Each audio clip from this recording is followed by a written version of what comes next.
10 fakta menarik tentang kapet yang anda perlu tahu. Saya tahu sebenarnya dekat luar sana kan ramai yang tak tahu tentang kapet. Betul tak saya cakap ni? So that's why hari ni kan Carpet Republic nak share 10 fakta tentang kapet yang anda perlu tahu. Tapi sebelum tu jangan lupa tekan butang subscribe dan loceng untuk notifikasi. Baik, fakta yang pertama kita nak share definisi kapet dan tujuan kapet dicipta. Korang mesti nak tahu kan kenapa kapet tu diciptakan. Adakah untuk mencantikkan rumah je? Okey, tunggu kejap lagi. Dan yang kedua, daripada mana kapet tu datang? Okey, negara-negara pengeluar yang terkemuka di dunia, daripada mana kapet anda kan? Alright. Yang ketiga, kita nak share juga tentang cara-cara pembuatan kapet. Okey, bagaimana kapet itu dihasilkan? Adakah menggunakan mesin atau menggunakan tangan? Atau macam mana? Okey, selepas kita tahu pembuatannya macam mana, apakah material-material yang digunakan untuk menghasilkan sesebuah kapet tu? Okey, dan yang keempat, fakta keempat, kategori-kategori kapet. Okey, terutamanya yang banyak ada dekat Malaysia lah. Kita akan share kategori ataupun jenis kapet. Okey, fakta yang keenam, kita nak share tentang corak-corak ataupun design yang ada di pasaran. Fakta yang ketujuh adalah saiz kapet. Sebenarnya di pasaran kita ada banyak saiz kapet, daripada sejadah sehinggalah kapet daripada wall ke wall. So kita akan sharekan tentang saiz kapet yang popular, yang selalu pelanggan Carpet Republic beli.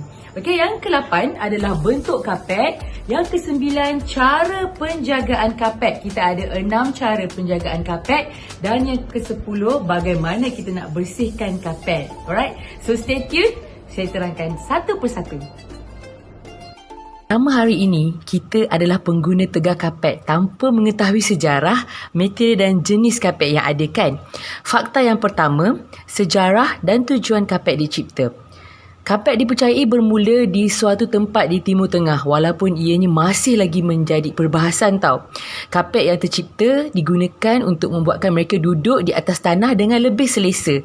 Malah permaidani tertua yang masih ada sehingga hari ini disebut Permaidani Pazyrik yang berasal dari abad ke-5 sebelum Masihi.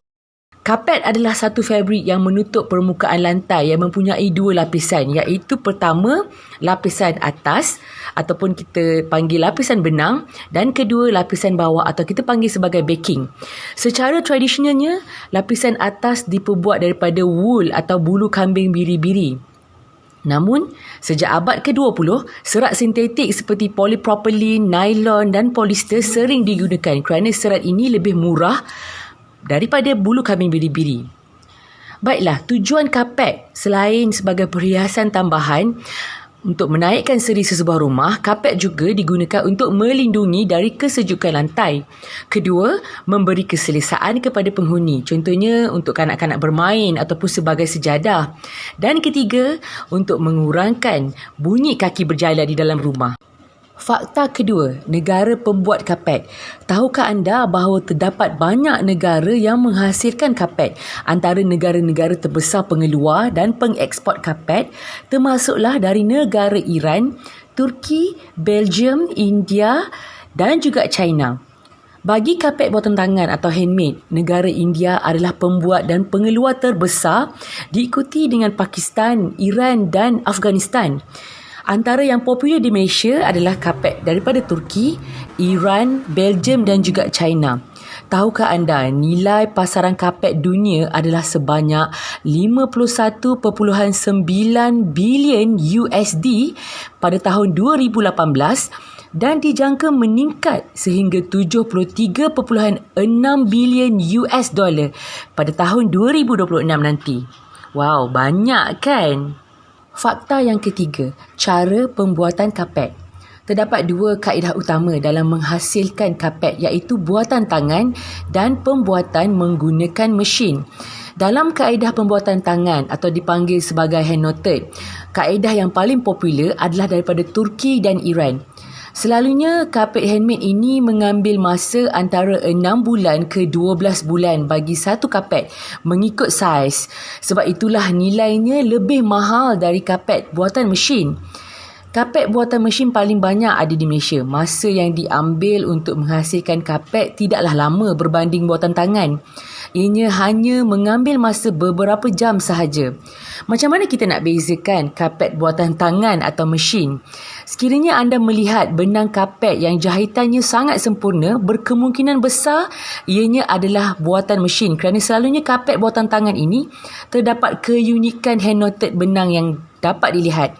Namun begitu difahamkan, mesin juga sudah boleh meniru gaya handmade dalam pembuatannya. Fakta yang keempat, material yang digunakan untuk menghasilkan kapet. Terdapat dua material utama dalam pembuatan kapet iaitu bahan semula jadi dan juga serat sintetik. Selalunya serat sintetik ditenun menggunakan mesin dan bahan semula jadi adalah buatan tangan. Namun ada juga bahan semula jadi yang ditenun menggunakan mesin khas. 4 bahan semula jadi termasuklah kulit binatang, sutera, kapas dan juga rumput. Bagi kulit binatang, bahan yang paling biasa digunakan untuk permaidani adalah bulu kambing biri-biri yang sangat berharga kerana ketahanan dan kelembutannya. Bahan yang kedua adalah sutera ataupun silk. Permadani sutera yang mewah dan berkilau amat dikagumi kerana kelembutan dan kilauan halus materialnya. Bahan semula jadi kapas juga sering digunakan untuk pembuatan permadani bagi tenunan rata seperti duri dan kilim.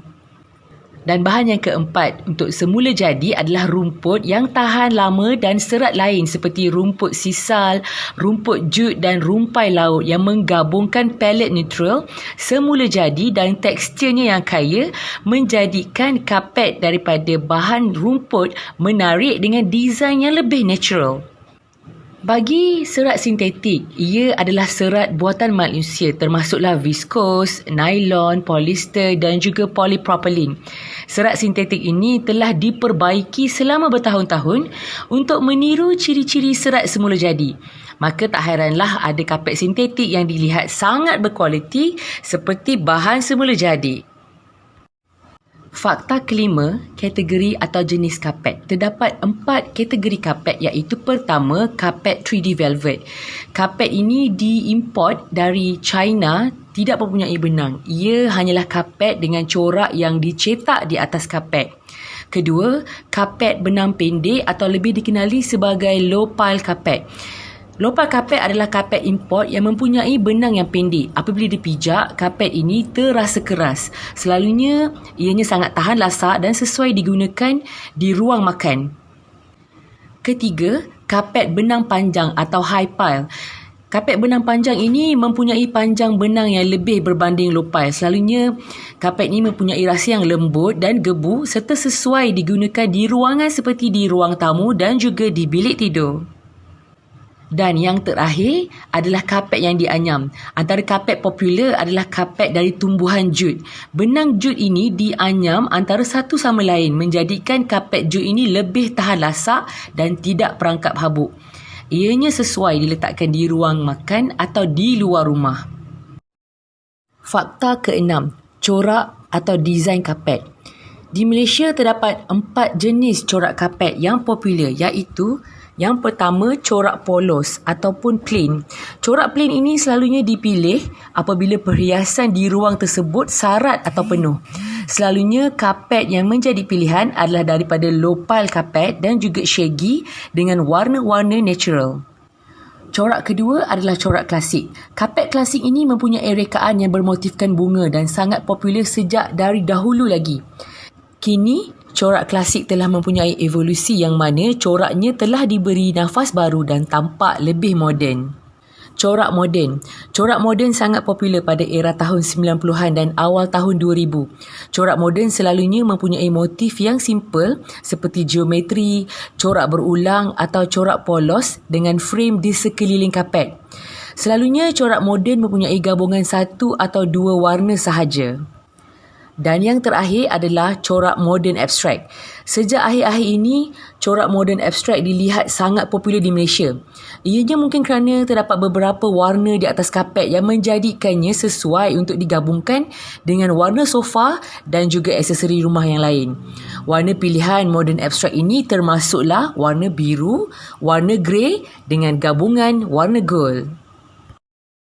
Fakta ketujuh, saiz kapet. Terdapat banyak sebenarnya saiz standard kapet yang ada di pasaran dunia, dari sekecil-kecil saiz sejadah iaitu saiz 80x100 cm sehinggalah ke saiz 400x600 cm. Sekiranya anda mempunyai saiz ruang yang agak berbeza, anda juga boleh menempah kapet mengikut kesesuaian rumah anda. Namun, yang menjadi persoalan, bagaimanakah memilih kapet yang sesuai dan tepat untuk ruang anda? Carpet Republic ada satu video khas untuk anda dalam pemilihan saiz yang sesuai tau. So, jangan lupa subscribe channel ini ya. Di Malaysia, kategori kediaman ataupun rumah yang ada seperti rumah flat, apartmen, kondo, rumah teres dan juga semi-D serta banglo memberi faktor utama saiz kapet yang popular. Antara saiz popular di Malaysia adalah saiz 6x8 kaki, 7x10 kaki, 8x11 kaki dan 9x12 kaki. Fakta ke-8, bentuk kapet. Untuk pengetahuan anda, ada 3 saiz paling popular di dunia iaitu pertama, bentuk rectangle atau segi empat sama, kedua, bentuk square atau segi empat tepat dan yang terakhir sekali, bentuk bulat. Bentuk ini sangat dipengaruhi dari segi bentuk ruang dan susun atau perabot kediaman anda. Selalunya, kapet bentuk rectangle menjadi pilihan utama kerana selalunya saiz ruang kediaman adalah berbentuk rectangle juga kan? Fakta yang ke-9, cara penjagaan kapet. Kami ada 6 tips untuk anda jaga kapet dengan mudah. Pertama, vacuum kapet. Sekurang-kurangnya anda perlu vacuum kapet sekali seminggu untuk membersihkan kotoran masuk ke dasar kapet. Sekiranya kapet anda sering dipijak atau digunakan, maka kekerapan vacuum juga mestilah dipertingkatkan. Kedua, untuk kotoran ataupun basah. Terus bersihkan kotoran yang jatuh di atas kapet atau air yang tumpah. Ini untuk pastikan kotoran tidak susah untuk dibuang jika lebih lama. Namun kini, Carpet Republic mempunyai pembersih wax yang dapat membersihkan kotoran setempat seperti tumpahan daripada kicap, sos, makanan dan lain-lain. Jika kapet anda basah, sama ada anda jemurkan seketika atau gunakan pengering rambut untuk pastikan tiada permukaan yang lembap pada kapet anda. Ketiga, rotate. Pusingkan kapet secara berkala, lebih-lebih lagi bagi kapet yang berada di laluan utama dan sebahagiannya yang kerap dipijak. Jadi, permukaan kapet yang selalu dipijak akan dapat disamaratakan. Keempat, cahaya matahari. Cahaya matahari secara terus boleh menyebabkan kapet anda akan pudar dengan lebih cepat. Sekiranya ada, anda boleh pusingkan secara berkala bagi memastikan warna kapet yang lebih sekata. Kelima, jangan tarik benang. Sekiranya terdapat benang kapet yang terkeluar, anda digalakkan untuk memotong benang terkeluar berbanding menariknya. Ini kerana perbuatan anda itu akan menyebabkan kapet anda nampak botak. Mestilah tak cantik, bukan? Dan tips yang terakhir untuk menjaga kapet adalah dengan mengalihkan perabot. Baiklah, tips terbaik susun atur kapet dan perabot adalah dengan meletakkan perabot atau kaki perabot di bahagian hadapan duduk di atas kapet. Namun, ia boleh meninggalkan kesan berlekuk atas kapet. Jadi, sentiasa betulkan benang yang tenggelam secara berkala sama ada dengan mengalihkan perabot setiap 3 ke 6 bulan atau memusingkan kapet anda. Mudah bukan? Fakta ke-10 atau yang terakhir, cara membersihkan kapet. Terdapat 2 cara untuk membersihkan kapet. Cara yang paling mudah sudah tentulah dengan menghantar kapet untuk dicuci oleh pihak luar. Anda sama ada boleh menghantar ke kedai Dobi atau memanggil servis mencuci kapet ke rumah sahaja. Bagi cucian Dobi, ia menggunakan teknik sepenuhnya air semasa cucian. Kami pernah mendengar teknik membasuh dengan air ini akan menyebabkan benang kapet anda tidak tahan lama dan mudah rosak. Bagi servis membersih kapet ke rumah anda, mereka menggunakan mesin portable khas yang menggunakan kaedah penstiman untuk membasuh kapet secara cucian kering. Cara yang kedua adalah dengan mencuci sendiri di rumah. Kami ada berita baik. Anda kini boleh mencuci kapet di rumah dengan langkah yang sangat mudah. Carpet Republic kini mempunyai sabun cucian kapet tanpa bilasan khas untuk mereka yang ingin berjimat tetapi mahu menjaga kebersihan kapet. Jadi itulah 2 cara bagaimana anda ingin bersihkan kapet. Baiklah, sampai di sini sahaja perkongsian kami untuk kali ini.